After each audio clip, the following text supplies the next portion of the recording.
Okay, so this will be my first deck profile for the new Karakuris which come out post Extreme Victory, and here we go. I guess first we're going to start off with the monsters. To intro it off, I'm going to use the tuners. So first off, I run 3 Ninishi, which comes out in the Extreme Victory, which is was released this past weekend in the sneak peek. And the good thing about this card is that it has 0 attack and 1900 defense. If you attack it, it switches to defense, which is a good card about most Karakuri monsters. And the best thing about this card is that while this card is face up on the field, you actually get an extra normal summon, which makes it pretty much a broken card because it's a condition, so you can have actually a total up to 3 per turn if you have all 3 face up on the field somehow, which is not that hard actually, which I will explain later. Next we move on to Nishipachi, which is the old common level 3 tuner, which was used in all of the deck builds before Extreme Victory comes out. So pretty much when this card is normal summoned or special summoned, you change the position of one monster on the field, and it's good because you can either abuse your opponents or change the positions of real cards, which activates effects of other Karakuri cards. Next we move on to Saizan. Saizan is a 600, 1800 defense monster, and it's a level 4 tuner, which is a good thing because you can search it out from Beret or Beret, which allows you to synchro for other cards, but post Extreme Victory it will actually become not as popular because of the fact that you can take Nanashick instead, which is a level 5 monster, and that's more preferable in order to get your level 8s out. Next we move on to the non-tuner monsters. First off, we have our main searcher. When this card is normal summoned, you're allowed to add any Karakuri card from your deck to your hand. So this is a card which allows you to search out for spells or traps which have Karakuri stated in it, not only monsters. So it's a great card to have in general. Next we move on to Haipa. Haipa is pretty much a 21 beat stick level 4 monster which changes position to defense after it attacks. So it's a good card to run. I run 2. It adds a lot of pressure onto your opponent while you're early game, and it's actually quite a good card to run. Next we have Kuick. Kuick, which is a monster which came out recently in Storm of Ragnarok. It's a 1700 monster with 1500 defense. When it destroys a monster by battle, you can special summon a level 4 Karakuri monster from your graveyard in face-up defense position. And that is actually a great card to use if you need to get a tuner from your graveyard, or if you just want to continue your syncing, but it's also just a pretty good card in general. Next we have the special summoner of the deck. Pretty much Nisamu is a 1400, 200 defense monster which switches position to defense if it gets attacked, of course, like most Karakuris. But the good thing about this card is that when it's destroyed by battle and sent to the graveyard, you can special summon a Karakuri from your deck. And from this, you can normally have like a good amount of defense. Like if this card's destroyed by battle and they control another monster, I can special summon Nishipachi and actually change their opponent's monster to defense so they can't actually attack this turn. And it's also a level 4 monster, which is another target for all the synchros. And finally, I run 1 Cyber Dragon. At times, although I don't really pull this out much, it's a good tech and it helps me in times of need. When I don't really have anything and I have like a Nishipachi and a Cyber Dragon hand, I can special summon and sync for Burrito automatically, which is a pretty good asset and it helps a lot. I only run 1 though. I wouldn't suggest running more. So after that, we go into the spells and traps. So I'll show you that in a second.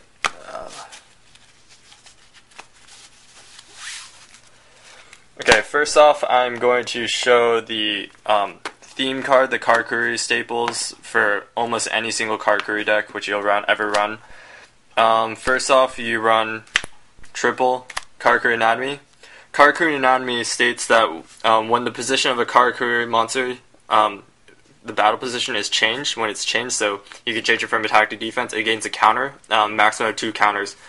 And you can send this card to the graveyard to draw cards equal to the amount of counters it has on it. So as you can see, it can set up a large amount of draw powers for Karakuri since a lot of their positions get changed randomly or by card effects. Next we have the other searching card, which is, this is called Karakuri Cash Cash. This card is good to run in 1 or 2, not more than 2, because you already have a large amount of other searches. So, sorry about that, that's my phone. The thing about this card is that you select a face-up Karakuri monster you control and you change its battle position.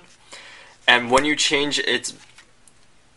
you select a Karakuri monster and you change its position, but at the same time that you change its battle position, you actually add a level 4 or lower Karakuri monster to hand, which is actually a pretty good help. Next we have the 2 of my favorite cards, Instant Fusions. You pay 1,000 to special summon a level 5 or lower fusion monster from your extra deck onto the field. This is a good setup. It allows me to set up my Burrito runs. So you normally just special summon Cybersaurus with these monsters and sync it off. It's a good help.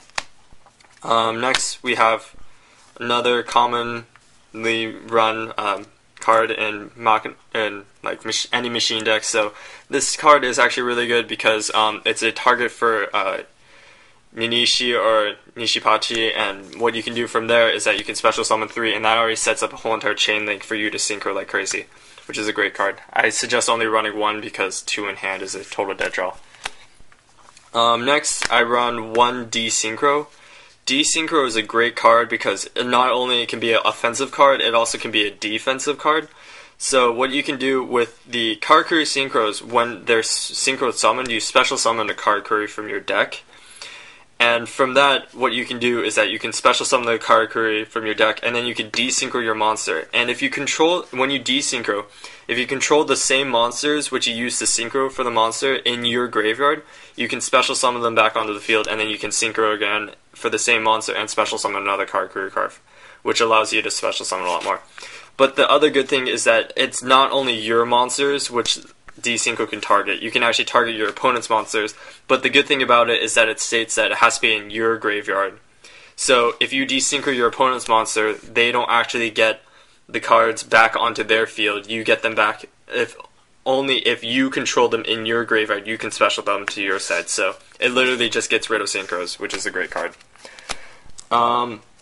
Next are just the staple spells which I run in this deck. 2 MSTs, self-explanatory, a Giant Trunade,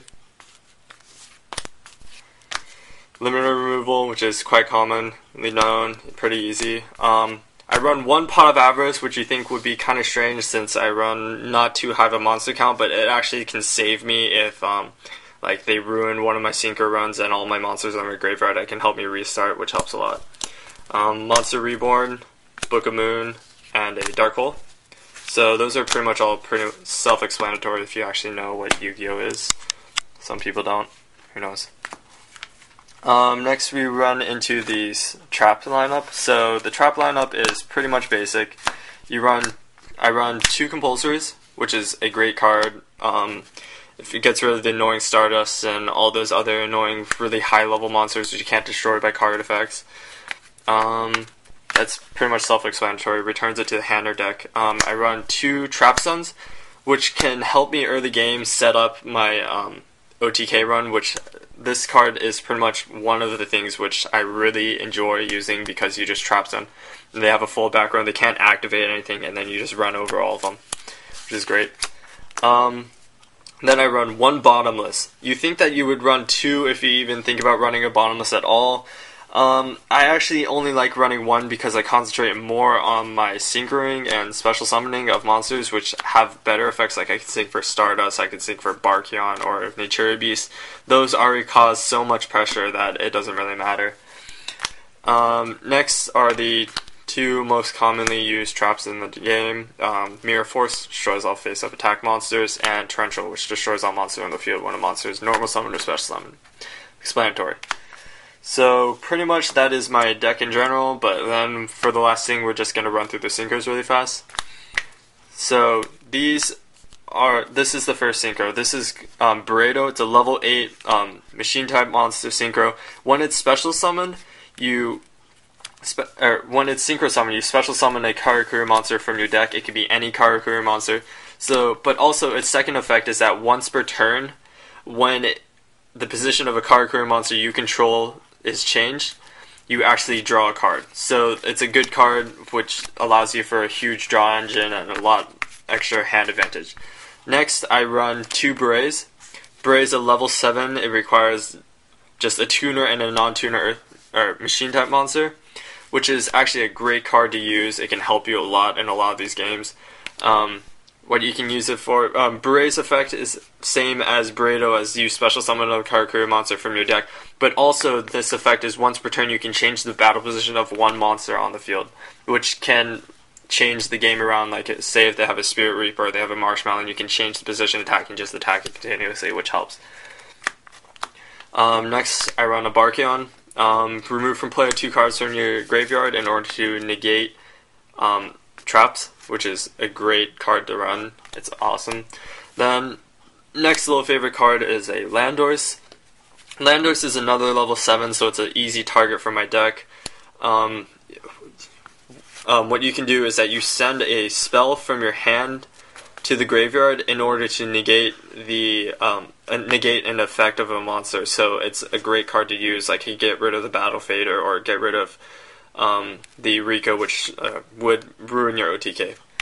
So after that, you just run your staple synchros, like the Black Rose, the Stardust, all those, and then, so, Stardust, Bryanak.